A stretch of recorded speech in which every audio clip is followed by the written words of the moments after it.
Mga kapuso, walang takas sa batas kahit nagtago ang lalaking ng molestya umano ng kanyang stepdaughter. Huli rin ang itinuturong ng halay sa kanyang amo. Tunghayan sa aking eksklusibong pagtutok. Mabilisan ang mga tagpong sumunod nang maispatanan ng mga pulis ang suspect. Ilang metro ang layo sa bangketa, inabutan ng mga pulis ang suspect. Pinadapa ito sa Kapinosasan. Ang operasyong ito isinagawa sa Parañaque ng Eastern Police District Mobile Force Battalion. Para dakpin ang lalaking ito na isang katiwala sa bahay, makaraan umanong pagsamantalahan ang amo niyang babae na may diferensya sa pag-iisip. Buti raw nakapagsumbong agad ang biktima. Pag uwi sa bahay, nagsumbong ngayon tong si victim doon sa kanyang caregiver. So yung caregiver, nagsumbong naman doon sa kapatid nung victim.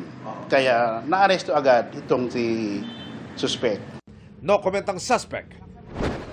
Naaresto ka namin sa bisa ng warrant of arrest. Sa Pasig naman, naaresto rin ng pulisya ang lalaking ito na wanted naman makaraang gasain umano ang kanyang stepdaughter.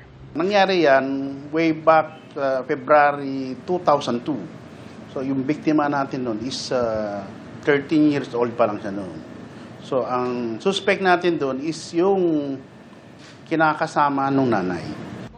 Mula sa Metro Manila, nagtago sa Cebu ang akusado at ito ang ginawang paraan ng pulisya para mapalutang ang suspect.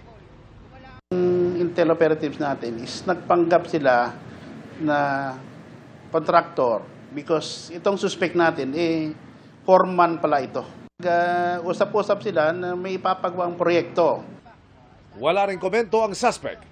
Paalala ng pulisya sa mga biktima ng rape, lalo na yung mga nasa loob ng pamamahay. Sabihin kung ano po yung nangyayari sa kanila at kung sila man po ay maging biktima ng pang-aabuso, kailangan po may paabot po ito kagad sa ating barangay, sa ating kapulisan. Huwag po kayong matakot. Ang kapulisan po ay handang tumulong.